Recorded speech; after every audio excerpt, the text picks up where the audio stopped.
بسم اللہ الرحمن الرحیم۔ بھائی اس ویڈیو میں ہم آپ کو سنانے والے ہیں حضرت عمر رضی اللہ عنہ کا ایک بھوکا بچے کی مدد کرنا۔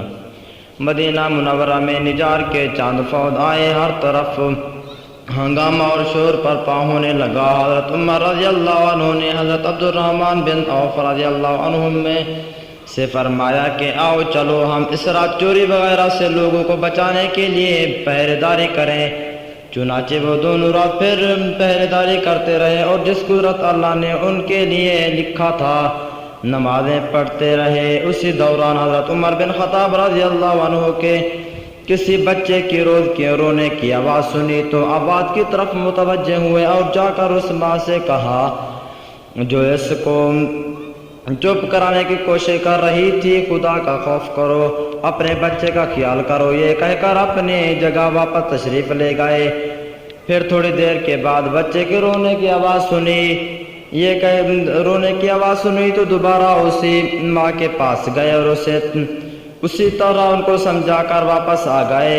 رات کے آخری حصے میں اس بچے کے رونے کی پھر آواز آئی تو حضرت عمر رضی اللہ عنہ اس بچے کی ماں کے پاس آیا اور سختی سے کہا کہ تیرا ناس ہو، لگتا ہے کہ تم بری ماں ہو، کیا بات ہے کہ تمہارا یہ بچہ ساری رات بے چین رہا ہے؟ ماں نے پریشانی اور بھوک کے عالم میں جواب دیا کہ اے اللہ کے بندے، تو نے مجھے آج کی رات پریشان کیا، میں اصل میں اس بچے کو دودھ چھڑانے کی مشق کر رہی ہوں مگر انکار کرتا ہے۔ حضرت عمر رضی اللہ عنہ نے حیران ہو کر پوچھا کہ اسے کیوں کر رہی ہو؟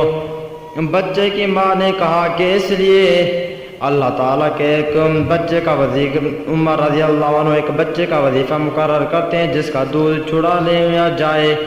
حضرت عمر رضی اللہ عنہ ان کو وظیفہ دیتے ہیں۔ حضرت عمر رضی اللہ عنہ تھرتھرانے لگے اور اس سے پوچھا کہ بچے کتنی عمر ہے؟ اس کی ماں نے بتایا کہ اتنے مہینے۔ حضرت عمر رضی اللہ عنہ نے کہا کہ تیرا اناس ہو تو اس کا دودھ جلدی نہ چھڑاؤ کہ یہ کہہ کر حضرت عمر رضی اللہ عنہ واپس آ گئے۔ فجر کی نماز پڑھی تو لوگوں نے آپ رضی اللہ عنہ کی قرات کے دوران غلبہ محسوس کیا اور جب سلام پھیرا تو سب نے فرمایا کہ عمر رضی اللہ عنہ کے لیے تانگی ہوئی مسلمانوں کے کتنے بچے مر گئے۔ اس کے بعد حالت اسلام میں پیدا ہونے والے ہر بچے کے لیے وظیفہ کا حکم جاری فرمایا اور تمام علاقوں میں یہ فرمان نام لکھ کر بھیج دیا۔ بھائی اگر ہماری ویڈیو اچھی لگے تو سبسکرائب کرنا مت بھولیں۔